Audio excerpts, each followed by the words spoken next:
преди обед продължава, уважаеми зрители. Мама мия, here I go again. Мама, how can I resist you? Кефи ли те тази песен? Много. Да, песента на групата АБА изживява ренесанс, след като преди няколко години по кината гледахме едноименния мюзикъл. Филмът предизвиква фурор не само с сюжета, но и с мястото, на което беше сниман. На един приказен остров в съседна Гърция. Какво се промени за жителите на романтичния остров Скопелос, след като родното им място беше естествен декор за популярния мюзикъл? И защо острова беше залят от вълна чужденци, желаещи да си купят къща там или да сключат брак в местната църква? Отговорите от нашите гости, кметът на Скопелос Костас Курас и вокалът на група Остава Свилен Ноев, който е имал доста интересни преживявания на острова. В превода ще ни помага Елеонора Дамянова. И аз с... Калимера. Здравейте! Добър ден. Добър ден.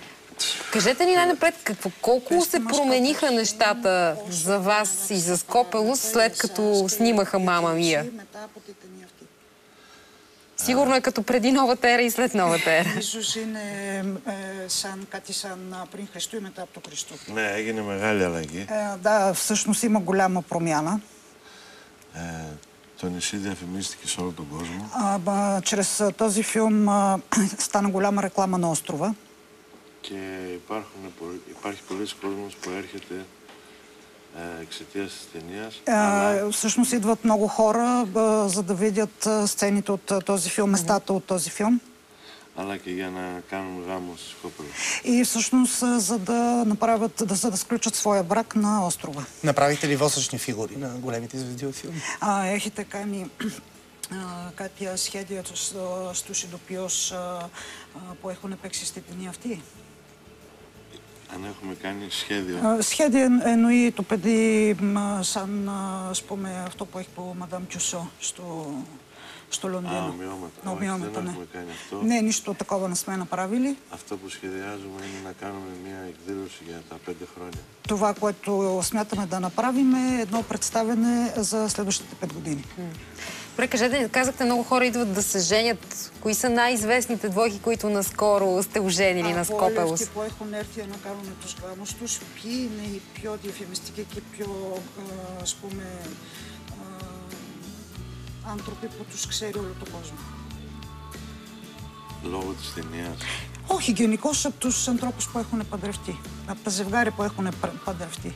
Αυτοί που έρχονται για να παντρευτούν δεν είναι διάσημοι. Тези, които всъщност идват да се женят, не са популярни личности. Πρόσφατα ήρθαν κάποιοι φίλοι μας από εδώ.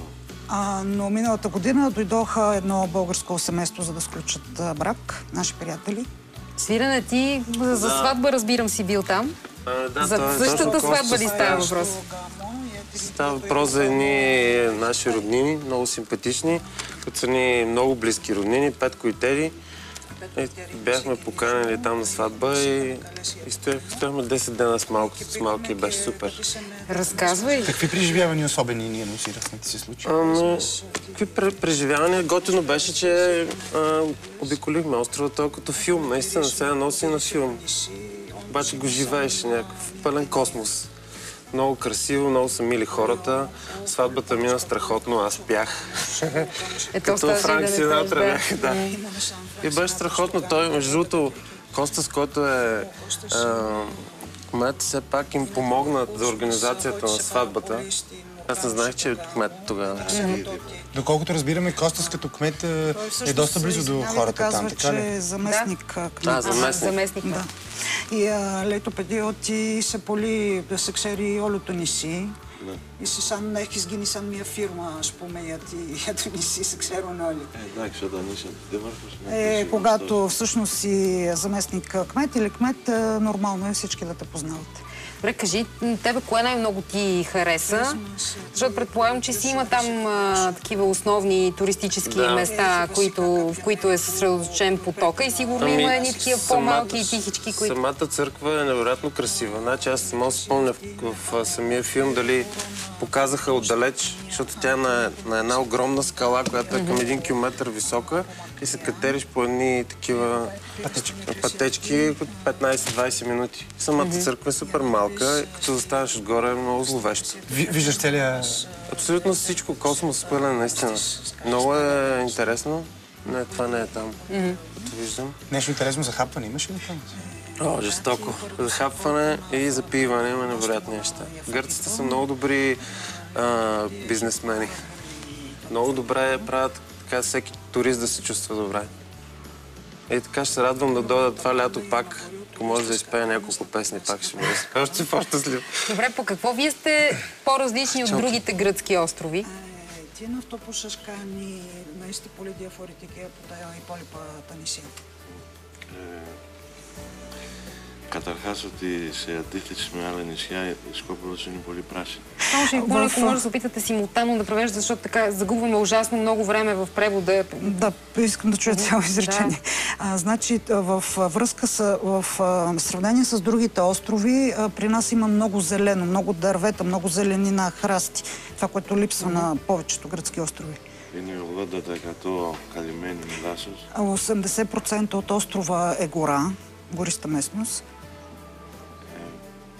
Έχει πάρα πολύ ωραίες παραλίες. Има много красиви плажове, чисти плажове.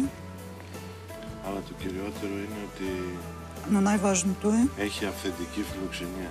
има много добре са приети туристите, хората се отнасят изключително добре с туристите, за да ги накарат да се чувстват добре дошли и да искат да се върнат пак. Разбирам, че февруари е месеца, в който провеждате традиционен фестивал. Какво точно представлява той? Какво се случва?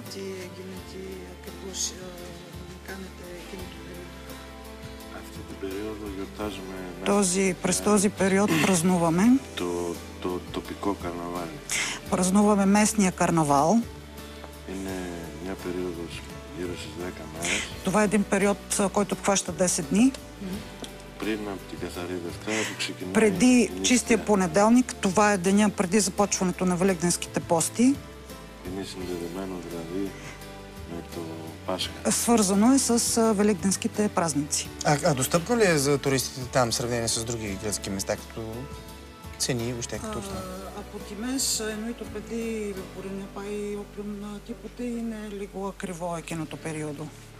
Τώρα το χειμώνα Όχι το χειμώνα, για το φεστивάλ μιλάμε, για το καρναβάλ. δεν έχει διαφορά. Няма разлика в цената по тази причина.